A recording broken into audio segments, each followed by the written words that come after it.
What's up, guys? I just want to shoot this quick little intro before I post the video. You guys failed the quest. You picked wrong. You picked the shadow.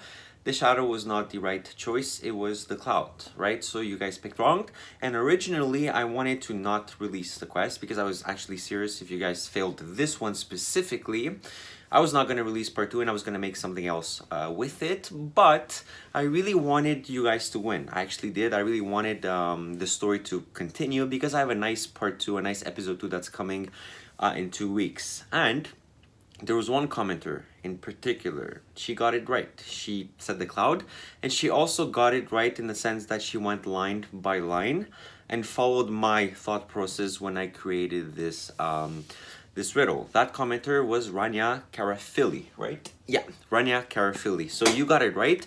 Congratulations. Even though I did give you a hint, you got it right, and you literally followed my thought process. So because of that, because you left that thoughtful comment and you wanted you were trying to get people to follow and to vote for the cloud, and I saw that you were actually trying to convince people to change their vote, even though it was obviously that shadow was winning by a large margin.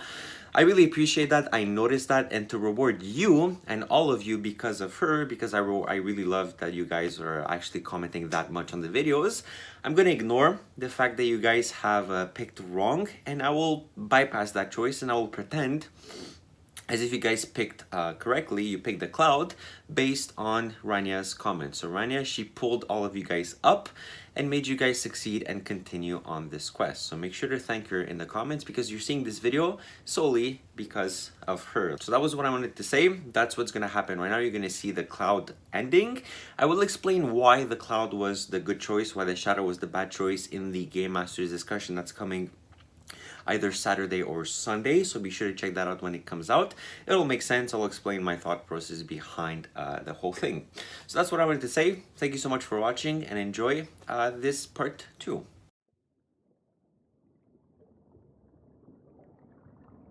What's up, guys? Welcome back to the continuation of the story. You guys have chosen the cloud, so let's see where that choice is going to lead you. As you're looking at the gates, the 4 images are shining gold just as your hand. You figure that once you've made your choice, you had to simply touch one of them and something would happen. You do just that and you touch the cloud with your hand. The moment that you touch it, the gates open in front of you and a long narrow path of gold appears in front. Wow. Congratulations, it looks like you've made the right choice. You don't even have to walk on this path because the water is gently moving you along the road. As you're advancing, you start to recognize some familiar structures. This looks like some sort of ancient city, even for you because you're like ancient too. A really big, archaeologically superior city. Wow, like who are these people that created this? From what you can tell, most roads here are made of gold, and the houses that remain look like they were once huge palaces on multi-layered levels within the city. There doesn't seem any sign of poor activity or any sort of poor district. These people must have been very, very rich. You also see some designs in places that you don't fully understand.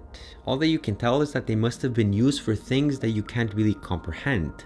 The level of attention to everything here is incredible.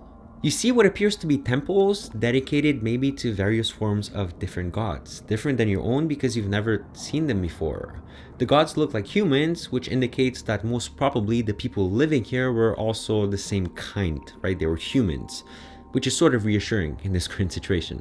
The striking thing that really comes to your attention is the fact that most of the city is destroyed and in ruins, as if a terrible event happened that caused the city to collapse and sink underwater.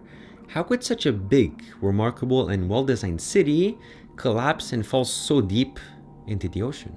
Of course, you can obviously tell that you were in the city of Atlantis, but not really. I mean, this was way before anybody wrote anything about Atlantis. But eventually, through the events that happened before and the events that are about to happen, a very young Greek philosopher by the name of Plato will have enough material to finally give it a name.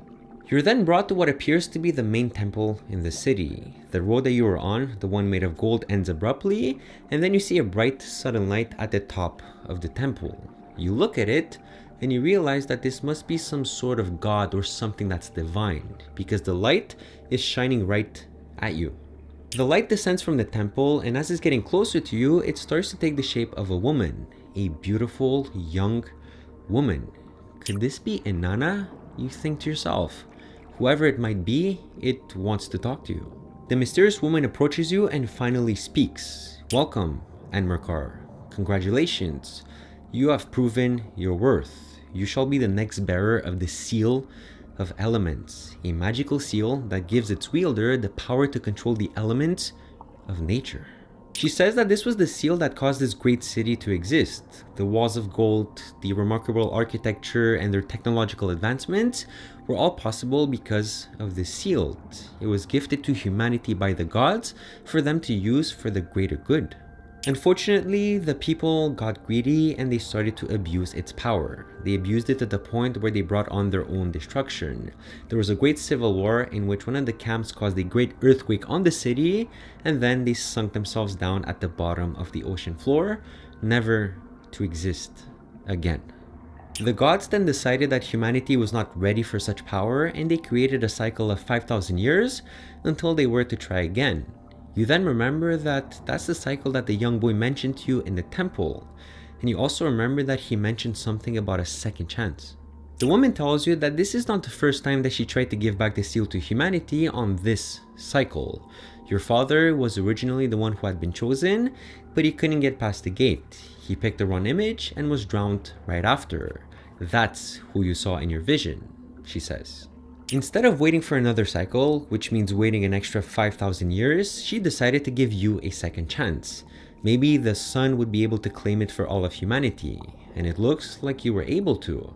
That's why you're here. You have been granted the power to control the elements. Use it wisely and use it for the greater good.